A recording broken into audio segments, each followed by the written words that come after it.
Hi, everyone, and welcome to this week's episode of Relationship Talks. I am your host, Lorrie Brooke, and together we will get to take a look at what goes on behind closed doors. Today, I am joined by Kekua Kobashigawa. Hi, my name is Kekua, the HBIC, and I'm here to talk about your relationship to yourself. Kekua is the best-selling author of Do Big Shit, a speaker and a mum. Kekua found herself at what she calls the WTF point of life, feeling lost and insignificant after experiencing betrayal and abuse. As she healed, she learned to break down her own insecurities and generational patterns and build a new, strong relationship with herself. In doing so, she became a powerful leader not only for others, but for herself, and founded HBIC Development for Women to nurture their inner leader and develop a deeply respectful relationship. Hi, everyone, and thank you for joining me on another episode of Relationship Talks. I'm here with Kekua, and as you would have heard from the introduction, she is a leadership and development coach for women. Now, Kekua, I want to ask you, what is your story that really brings you here in front of me today to be talking about relationships? Well, like a lot of people, there's lots of little tiny details here and there that would have changed the course of whether I was here or not. But the bottom line is that I was healing out of an emotionally abusive relationship. I did not understand that it was abuse while I was in it. But as I was coming out of it, of course, I knew I didn't want to repeat it. I understood that abuse happens in cycles. So I did the work that would stop me from repeating it. It enabled me to see why I was so prone to it, how I became vulnerable. And in learning those things, I also learned that it's incredibly prevalent. When you're abused, you think that you're the only one, but you think it's a rare thing, it's shameful, you carry all this weight. I found out it's actually not. It's incredibly prevalent, and almost every woman will experience abuse. And that was a heartbreaking moment for me because it's just terrible. That's the status quo. We're going to be abused at some point. As I was sitting in this and being so frustrated with why are there not more resources that not just fix the pain that the relationship caused, but fix the reason why you ended up in that relationship. It wasn't fair to me. Like, I figured it out. I've done this thing and I'm going to be able to stop the cycle. How come so many women can't? And that was the light bulb that was flipped on in my mind, is if it doesn't exist and you know what it is, you have a responsibility to turn that light on. You need to be the resource that you think doesn't exist right now. Wow. That is, go you for taking that and owning that responsibility and wanting to help and make that impact. So what for you is it that can really change for women in relationships to make sure that they're not abused? The number one relationship, which is our relationship to ourselves, because we don't recognize that everything we do, every accomplishment that we have, every achievement that we chase, every relationship that we do have, all of them are built on the foundation of our own relationship to self. And because we don't really grow up learning that, we have this really unstable foundation, and we put all these things on top of it. And some of those relationships will be great, and some of them will be not so much. Some of the things that we pursue will be great, and some of them will be not so much. But everything that we are trying to build, we're building it on a very unstable foundation until we get to the point, if we do get to the point, that we are able to understand that the base of everything we want in life has to start with ourselves, how we see ourselves. Do we love ourselves? Do we respect ourselves? Do we take care of ourselves? And most of us don't do that in a substantial way. We learn a little bit of a superficial way to do it. And not that those aren't valid, but if they're not built on top of that really solid foundation of substantial care, love, and respect for self, they will not do the job by themselves. It's like trying to build a house on sand without that solid Exactly. foundation that at some point it's going to come crumbling down. Yeah. So tell me, what did you do at the start for you when you realized that this is what you needed to do? You really needed to build up that relationship with yourself first. What did you do first to help that process? I was very fortunate that in the duration of this relationship, I had begun personal development. I was a business owner. I was trying to start this business, and I did, and it started to see a little bit of moderate success because I had found what I thought was business development because I had no concept of this before. And it turns out to be, of course, personal development because, again, if you want to build that big stuff, you've got to be solid underneath. So it turned out to be much more revolutionary to just me as an entire woman than it was specific to any type of business. So when I was coming out of the abusive relationship, I had realized I have this really valuable tool in that I had stumbled across personal development. And so my introspection was, what do I have that other women don't have? Why am I able to break this cycle as I was coming out of it? And I realized the two things were, one, the personal development, that personal education of learning how to build myself up. And the other part of it was a really strong foundation of other women around me. And it doesn't necessarily have to be women, but I think there is a difference between platonic relationships with men and platonic relationships with women. And because men and women are different and you cannot just swap one out for the other. So that beautiful support that I had around me that was entirely different from me. They're all in different career paths. They were not business owners. None of that was similar. It wasn't like these women were identical to me, but they were supportive and loving. And I had the personal education that taught me that the ways that I was being treated were actually not just sad, not just mean, but actually abusive and manipulative and controlling intentionally. And because I had the support of those beautiful women around me, I was able to start dismantling those things and get to a place where then realized I did these things because I had never learned how to respect myself. I did these things because I had never learned what loving myself really was. And so because I didn't have the love or the respect, I didn't take care of myself. And I would look for these little like kernels in other women that I could take and grow within myself. Things that they did that I admired or that I wanted to replicate because they were happy or because they were successful or because their children were healthy or, what aspect was wonderful that I wanted to emulate. And I would take these little kernels and plant them in my own personal garden. And little by little, I would grow those things. And in growing it for myself, it was the really sad realization that most women never get that opportunity. Did you struggle to find that community of women? In the moment, no. But for the majority of my life, I was not a girl's girl. I have always been quote unquote manly, masculine, rough, tomboy, all those words that we negatively put on girls who don't focus on like makeup or boys or something like that.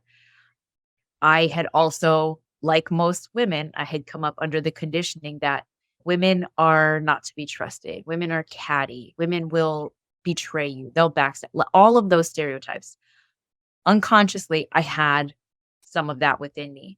And what we don't typically realize is that if you believe that about other women through no fault of your own, it's not necessarily your experience that tells you that, it's conditioning that we get. Yeah. But if you believe that about other women, the truth of the matter is on an unconscious level, you believe it about yourself as well.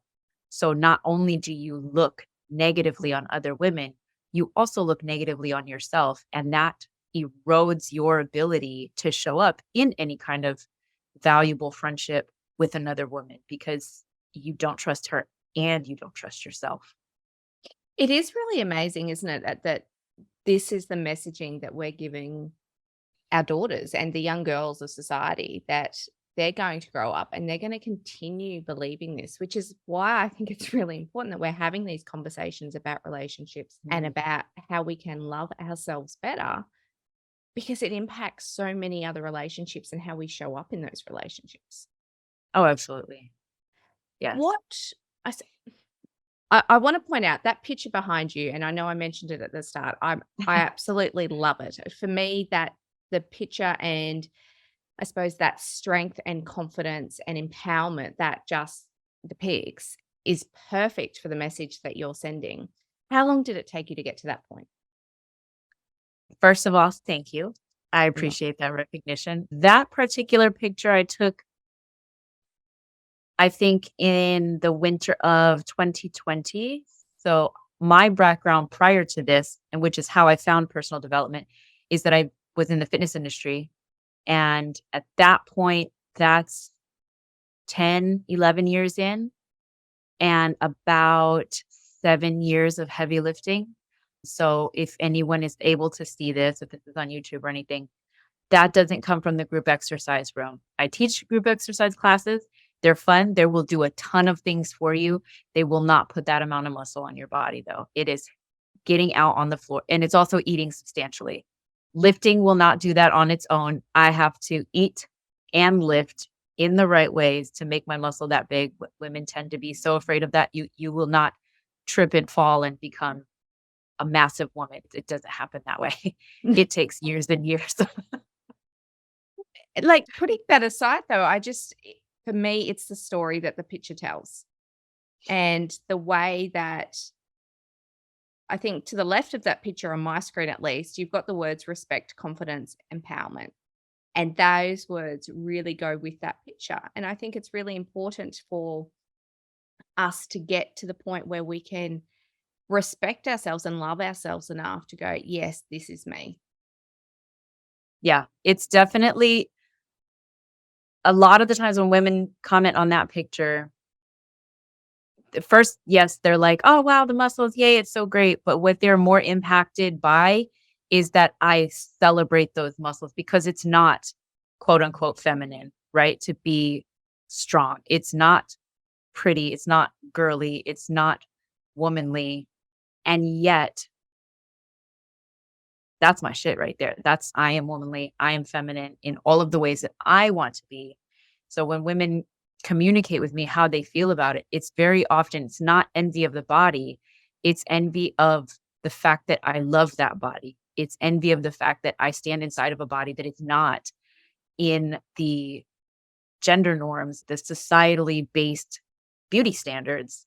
It's the combination of I can be feminine while being muscular. And I also should say, when I'm not flexing, they don't look that big. Own that. Own that.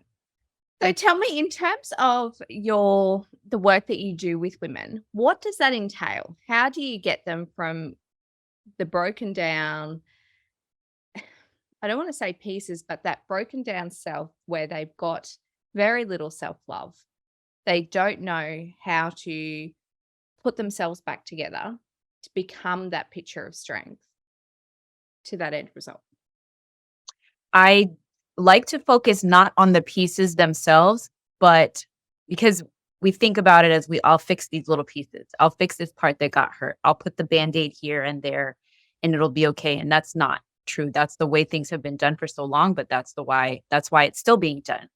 So it's a very foundational program. I spent time as I was writing my book, I really went backwards in my own journey and figured out what exactly I did in my meandering, not knowing what I was doing kind of way. I had to then retrace those steps to figure out what was it really that substantially changed the way I saw myself. What was it that took me to the place where I can now guide women? And I put all of that together. And so I created a system called the HBIC method.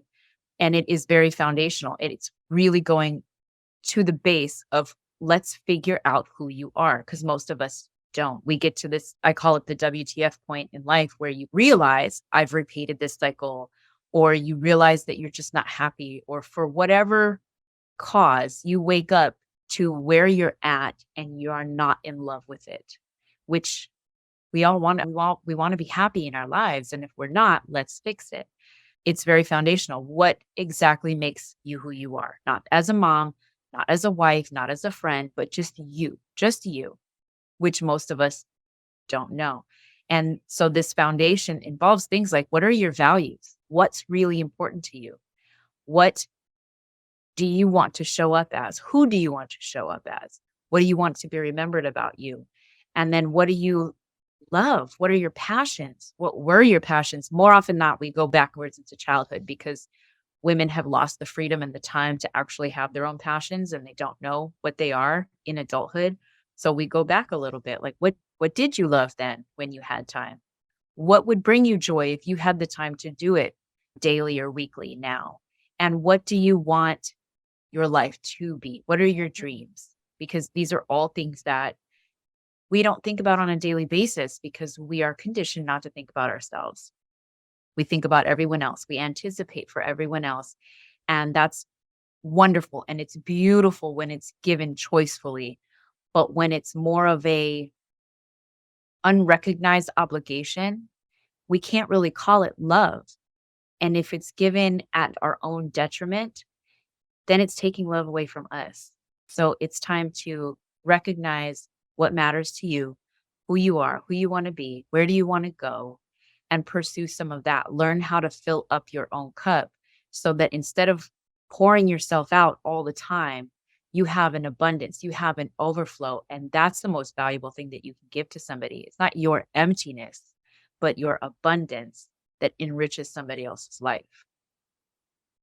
I love what you just said then in terms of being able to recognize what fills us up, because it is really hard and it can be really hard for some women to actually say, hey, I want to do this or I enjoy doing that, or even just to answer that question. You ask somebody what they do as a hobby or for pleasure, and they just look at you and go, well, I don't do any of that. I'm running around after everyone else. And that is real. It's sad, but it's also, you can understand why they get to that point. Oh yeah, we say mom of the year. I was martyr of the year. I absolutely was because that was my badge of honor was that I practically ran myself into the ground to be a good mom, to be a good wife, to be a good for everybody else except for me. And we're conditioned to believe that's what love is. No, love is not running yourself because you would not expect your spouse or your child or anyone else who loves you to destroy themselves. And that's how they show love. But yet that's what we carry. That's what we put on ourselves. If you really love them, you will practically destroy yourself in pursuit of serving them. Yeah. Tell me about your book. What made you write the book? In tandem to having the realizations that I talked about earlier, there was, of course, I'm still in personal development. I still take leadership and business and learning for myself. I was at an event, one such event. We were learning from different entrepreneurs. People had become successful, of course. And one of them was a publisher. And we were talking about our stories and how your story, in the way that you tell it, is probably very similar to a lot of other people. There's no really experience that is completely singular. But your story, in the way that you tell it, doesn't resonate to all people, but it really speaks loud as hell to the right people. There are people that really need to hear you because your voice is the one that's going to stand out to them. And they are having your experience and they don't really know what to do. And listening to you and hearing you and learning from you is going to help them come out of the negativity earlier. It's going to help them find their healing a little bit earlier. And it's going to enable them to develop their own voice so that they can go and speak to the next wave of whoever it is that needs them. And I was coming to that point where I thought, okay, as I had mentioned earlier, okay, I should be some kind of a resource. Had no idea what that was supposed to look like. I had no idea how to do it. I was absolutely a fledgling in this industry, in mentorship and coaching. I knew nothing about it. And as I was talking to this publisher, I realized that's a way that I can create a resource because I know that I can't work with every woman who can hear me, who really resonates with me. I can't work with every single one of them. Every single one of them can't reach me. Every single one of them maybe can't afford it. Every single one of them maybe isn't ready. But I can create a resource that is like, that's the lowest barrier of entry. The book is under $10. You know what I mean? Anybody can get access to it. And so if I can't reach you by hand, if I can't reach you by voice, there is still a way that I can know that I have done what I need to do by putting out something that you have access to. And because that book is everything that I did to change my life, then I know I've given you the opportunity to change yours. How many times have you felt that pull between wanting to help everyone and knowing that it is something that people need to take that first step? They need to be willing to make that change for themselves. It still can be hard in this, just, when you're parenting your kids and you want them to make this choice because you have the experience and the overview of their life to see that this is the right choice to make. But no matter what you do, they're going to make that choice. It's the same kind of thing. If you never give them the freedom, if you never back off enough for them to make that choice, this choice will never be an option. And everyone is like that. You can only support people where they're willing to receive support, where they're ready to receive support. I could say a sentence to you today that would mean absolutely nothing. But in a year from now, you're going to be a different person because you're going to have a year's worth of experiences. And I can repeat the exact same sentence to you verbatim. It's going to mean something different. So a part of it is understanding that if they are not yet in the place, if they have not yet had the experiences that make that sentence make sense, there is nothing I can do that's going to change that. There's background and understanding that they have to experience before they can make those changes. So if I am not willing to be hands off and be a lighthouse instead of a tugboat, I love that analogy. If I'm not willing to be the lighthouse instead of the tugboat, I really can't help anybody. Because while I'm out there trying to drag one person out of the mud who is holding on to the mud with their other hand, that's countless other people that could have been helped, but they won't be because I was focused on the wrong one. I have to be willing to put the light out and just say, this is what the shore looks like. I'm giving you the knowledge, but the boat is yours to pilot, and you have to be the one to take the helm. That's a beautiful analogy. I can't pretend like I came up with it I don't know who first came up with lighthouse and tugboat, but it's such a great example of the way that you can create influence in the world is you really have to just be that light because you cannot drag people off the rocks. If they're aiming at the rocks, they're gonna hit the rocks. And some people have to hit the rocks before they understand I should back up. Tell me, what does life look like for you now? Life looks like the joy of mentoring women who have hit the point where they realize that they are repeating the same cycle or that they are vulnerable in ways that they don't yet understand because most of us don't. We receive the conditioning that makes us think that we're doing one thing when we're not. So that, of course, I still do work in a gym teaching a few classes because it's fun, because I am a meathead. And I lift, of course. And it's really fulfilling to be able to do that, hit my passion, which is still, of course, heavy weights, and do things that fulfill me at the same time, which is helping other women come to the place where they know their own passion. And of course, I hope every woman experiences the joy of heavy weights, but not every woman will. And that's okay. Love it. I think I'd crush myself if I tried to lift heavy weights. It's definitely a progression. Like it's a little by little. Of course, 10 years ago, I couldn't do the things that I do now. But you stick at it. So tell me, in terms of your relationships, how are they going? I'm going to touch on my relationships with women because I think that's probably the most important and the biggest change. Of course, the dynamic in how I look at men and how I am able to read and understand what their behavior means if I'm going to get into a relationship with them, of course, that has progressed and changed. But I think the most impactful relationships external to my relationship to self have been actually knowing how to have relationships with women, because like I said, I didn't before. And see, the thing about that is we're so afraid to be vulnerable. We're so afraid to look for those things. And that's because we're looking in the wrong place. The truth of the matter is that the first place that you have to find that beautiful, independent, capable, functional, available woman is inside of yourself. When you find her, other women will find her too. So I have, of course, the relationships that I had at the beginning of my own little self-improvement journey, but I have so many more women who are in my life who, because I found my support, because I found my love, because I found my respect, I was then able to give love and respect to other women in ways that I didn't know I wasn't doing it.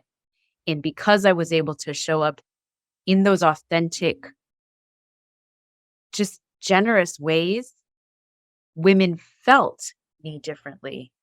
And when you feel safe and secure with a person, that's when you are available to have an emotional exchange, an energy exchange, right? That's when you're actually available to connect with women. So I did not know, however many years ago, that I was blocking the potential of having those deep relationships with the mere thought that I couldn't have those relationships. And when I figured out how to let that go, it's like a whole freaking garden just bloomed in front of me, because women are not any of that nonsense, to keep it clean. Not any of that nonsense that is a part of the stereotype. Are there people like that? Yes. People in general, of course, there are people like that. And you do have to be careful. You do have to be self-aware and open and honest with the things that you see and feel in other people. But the truth is, the vast majority of people, they're not like that. They're not. When they see safety and security in you, you are going to see a side of them that you will realize what a blessing it is. But you can't until you have shown up in the way that makes them realize that they are allowed to show that they are safe to show that. And while it is a little difficult to be the one, if you're not willing to step into that, you're never going to experience it. You have to be the one to show up and let other people know that you're safe. It's that mirror analogy, isn't it? What you see back from other people is how you're showing up at the end of the day. And if you want that reflection to change, you need to change first. Yes. Yep. Yeah. Thank you so much for joining me today. I've had such a wonderful time chatting to you and chatting with you and getting to know you more. I will make sure now your book, the link to that will be in the show notes below. So anyone who resonates with this message can go and access that, and they'll also have your website and social media links as well. So that will all be there. Thank you so much, Kekua. Thank you for having me. I really appreciate the energy that you put into sharing messages like this, because it's revolutionary for women. So thank you. You're very welcome. Bye. And thank you so much for listening to this week's episode of Relationship Talks. If you can, I would love for you to jump on and leave a review. And whilst you are at it, don't forget to like and subscribe to our YouTube channel. Please join me again next week when we get to take a look behind closed doors at someone else's relationship. But until then, I am your host, Lorrie, and remember, the choice is yours, so make today and the week the very best it can be.